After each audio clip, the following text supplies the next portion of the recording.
Ini para petugas haji yang nakal mesti pernah ke sana, karena nggak boleh petugas haji ke sana, nggak boleh gitu ya. Jamaah haji ke sana sebenarnya juga nggak boleh dulu, karena itu bukan tempat ibadah haji. Tempat ibadah haji itu ya mengunjungi Masjidil Haram, Arafah dan sekitarnya, kemudian ziarah ke Madinah. Nggak ada ke Laut Merah, ke mana, Jeddah, ke Balat, ke Taif, nggak ada kayak gitu.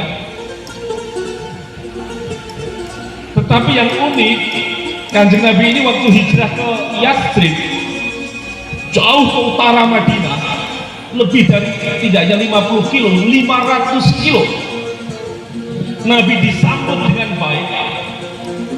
Bahkan kemudian muncul ungkapan syair itu,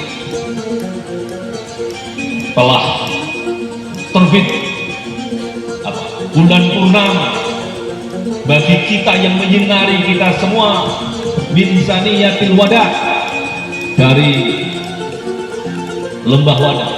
Nah, kalimat berikutnya, wajaba syukru alaina, menjadi keniscayaan kita bersyukur atas kehadiran Kanjeng Nabi, mada'a lillahi ta'ala, sosok yang mengajak kepada kita untuk bertauhid kepada Allah Subhanahu wa Ta'ala.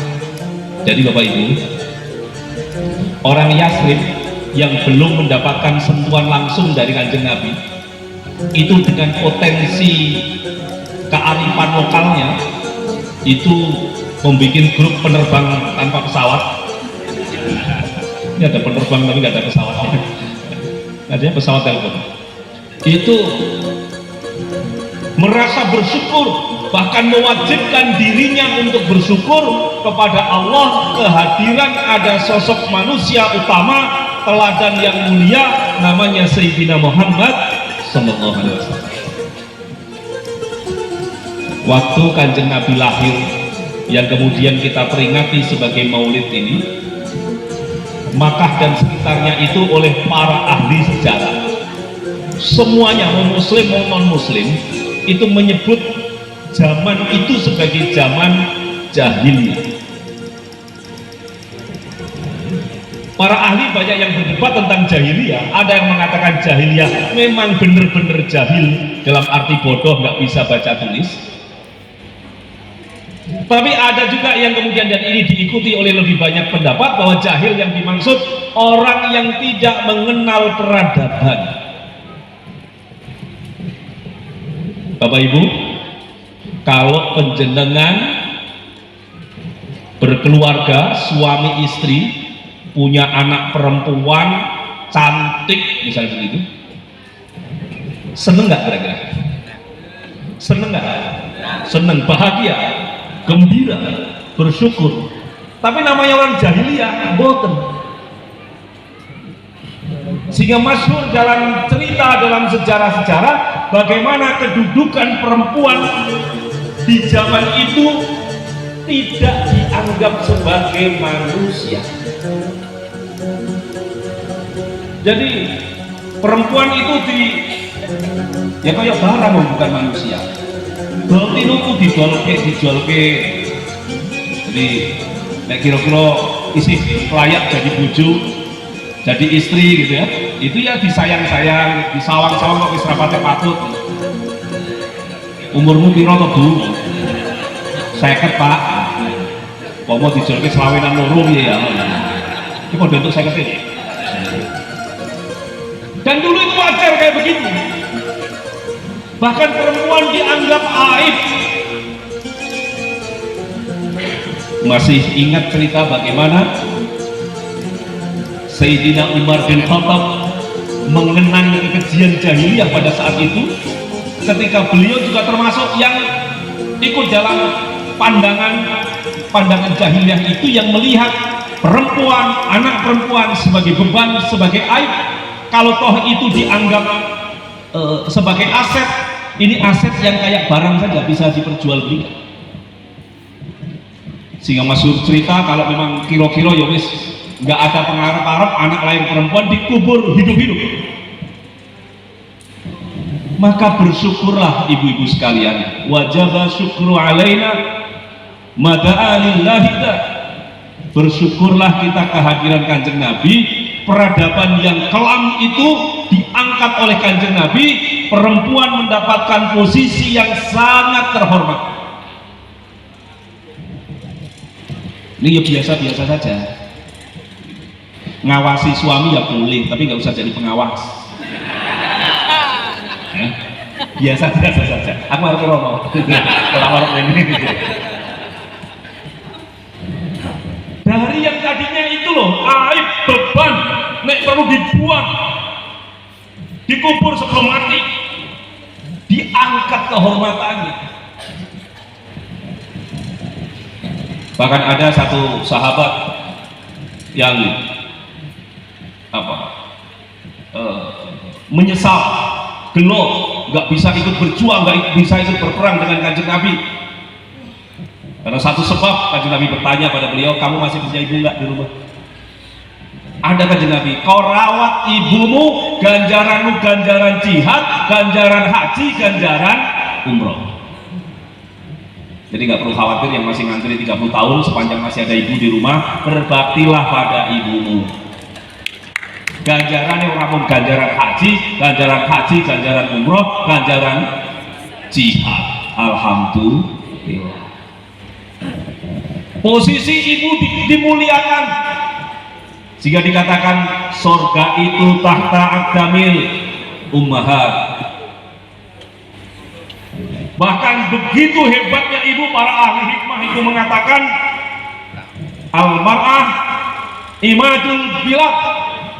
2, 1, go! Tepuk tangan yang meriah, hadirin, luar biasa. Inilah launching 6 inovasi layanan kantor Kementerian Agama Kabupaten Magelang. Tepuk tangan untuk kita semuanya, luar biasa. Terima kasih Bapak Ibu semuanya. Mari kita lihat bersama apa saja inovasinya. Sistem layanan tanda daftar majelis taklim. Sistem layanan tanda daftar majelis taklim sebuah inovasi dari Seksi Bimbingan Masyarakat Islam Kantor Kementerian Agama Kabupaten Magelang, dengan sistem jemput bola mendapatkan surat keterangan terdaftar SKT Majelis Taklim. Ranatria, ramah anak di pesantren. Ramah anak di pesantren, inovasi sosialisasi dan monitoring di pondok pesantren yang bertujuan untuk melindungi hak-hak siswa atau santri di pondok pesantren sehingga dijauhkan dari kekerasan. Santri Cakep, sistem layanan terintegrasi cepat, akurat, berkualitas dan pasti. Sistem layanan terintegrasi cepat, akurat, berkualitas, dan pasti merupakan inovasi dari Seksi Pendidikan Diniyah dan Pondok Pesantren Kantor Kementerian Agama Kabupaten Magelang yang membantu pengguna mengakses segala layanan digital yang ada. Faiz Beris, pemberkasan dan informasi guru pendidikan agama Islam. Pemberkasan dan informasi merupakan inovasi pelayanan dari Seksi Pendidikan Agama Islam yang membantu pengguna untuk mendapatkan informasi tentang TPG, PPG, pendaftaran akun siaga, dan juga sebagai tempat bagi guru PAI penerima TPG untuk mengunggah berkas persyaratan TPG secara paperless. Latar Kaji, layanan seputar haji dan umrah terpadu. Layanan seputar haji dan umrah terpadu sebuah inovasi dari Seksi Penyelenggaraan Haji dan Umrah yang memberikan informasi lengkap sesuai dengan kebutuhan pengguna seputar haji dan umrah.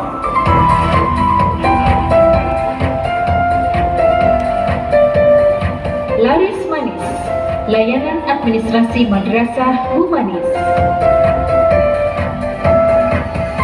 Layanan administrasi madrasah humanis merupakan inovasi dari Seksi Pendidikan Madrasah yang membantu pengguna untuk mengakses segala layanan dan digital yang ada pada seksi tersebut.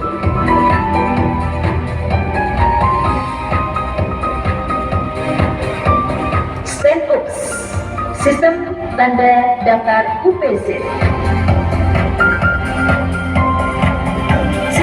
Daftar UPZ, sebuah inovasi dari penyelenggara zakat dan wakaf Kemenak Kabupaten Magelang, merupakan sistem yang membantu pengguna untuk menerbitkan sertifikat UPZ. Sewaktu, sertifikat wakaf satu pintu. Sertifikat wakaf satu pintu, sebuah inovasi dari penyelenggara zakat wakaf Kemenak Kabupaten Magelang, merupakan sistem yang membantu pengguna dalam memberikan informasi dan pelayanan tentang wakaf.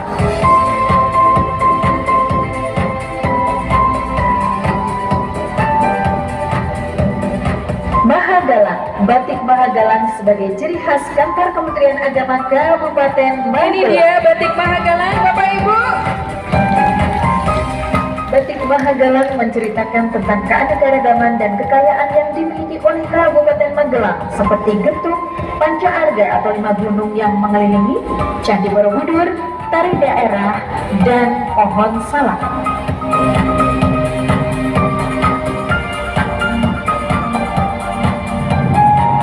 Demikian launching inovasi perubahan.